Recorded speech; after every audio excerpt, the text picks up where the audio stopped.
What's up, ducklings? Mr. Batorek here to talk to you about one of my favorites, Beowulf.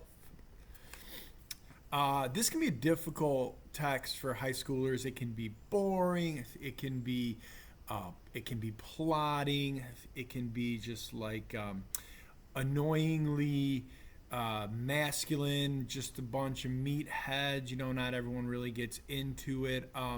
So I'm going to try and put a bit of a different twist on this text. I'm just going to give you a quick analysis of one of the parts that I think is a little bit more interesting. This is something that I've sort of done over the years, and through many, many readings, I've kind of come to these conclusions.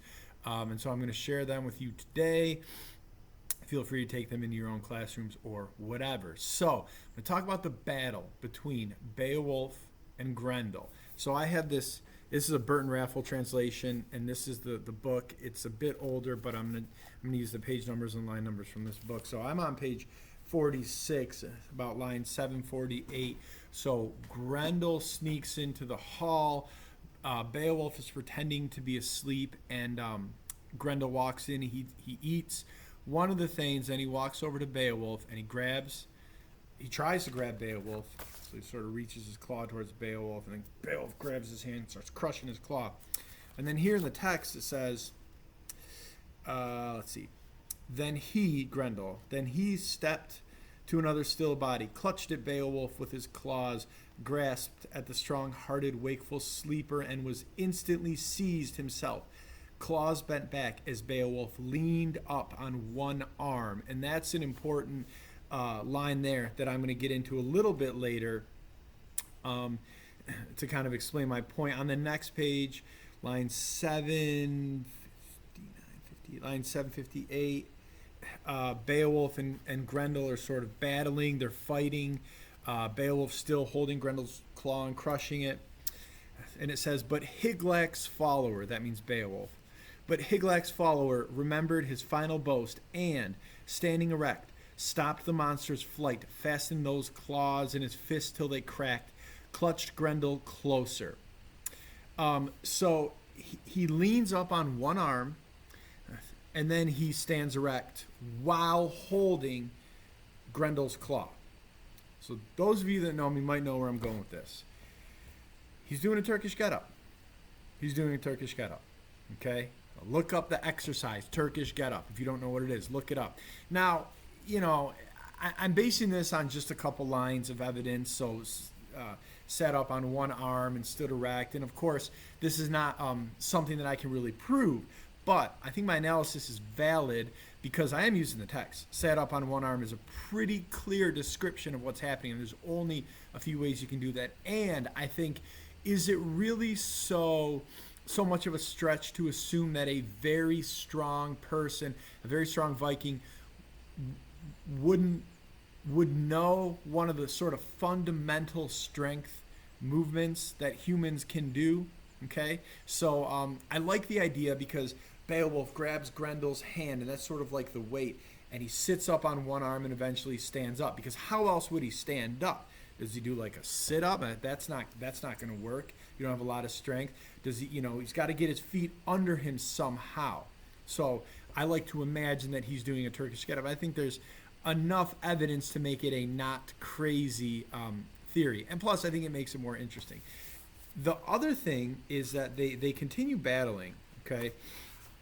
And then let's see, on page 48, starting at line 814, they're really battling now, okay? It says, the monster's hatred rose higher, but his power had gone. He twisted in pain, and the bleeding sinews deep in his shoulders snapped.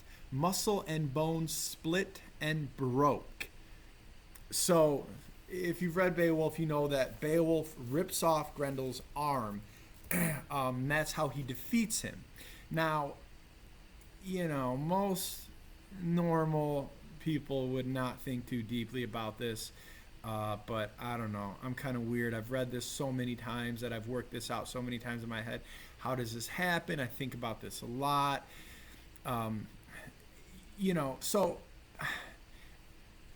how does he rip Grendel's arm off? I mean, he doesn't grab his wrist and yank it.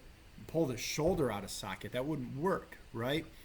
I should have warned you that this is going to get a bit graphic. So what does he do? Well, my theory is that he puts Beowulf in a kimura. I'm sorry, he puts Grendel in a kimura, or a chicken wing, which is a grappling move, jiu-jitsu, MMA, where you crank a person's arm behind them until they tap out.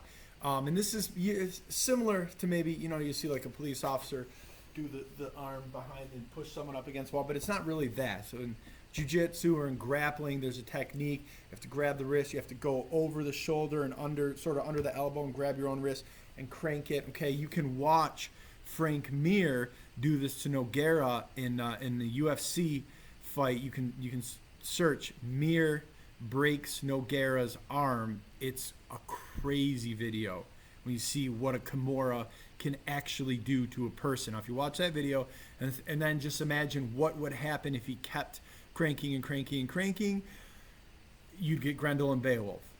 So I think it makes the story much more interesting to imagine that Beowulf is not like a meathead who just is all about gore and violence and strength, but he's actually a skilled warrior. He's technical, right? Beowulf's a technical fighter, right?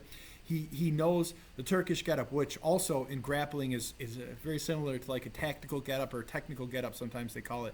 Okay, so Beowulf does a technical getup, or a Turkish getup, or a tactical getup, whatever you want to call it, and he transitions to a kimura. Okay, and this might be something that you might see in a grappling match in jiu-jitsu or MMAs. You might see a fighter on the ground in something like half guard or guard, and he would use a tactical get-up. And I suppose you could, if you got the chicken wing grip on, and then yeah, you did sort of a Turkish get-up, tactical get-up movement, you could definitely use those two moves to build off of each other. So just a slightly different analysis here, just something a little bit more interesting. My theory is that Beowulf uses a Turkish get-up transition to a chicken wing to defeat Grendel and rip his arm off. So hopefully that gives you a slightly different idea of what Beowulf's all about. It's not super boring. And I have more theories like this with a lot of the texts that I read, so I'll post more. But hopefully it's helpful to you, and ask your teacher about it. They'll probably think you're crazy. I don't know. If they're cool, they might enjoy it. They might think it's clever. I don't know. But hopefully you can take a little bit from it. So, all right. Have a good day, everyone.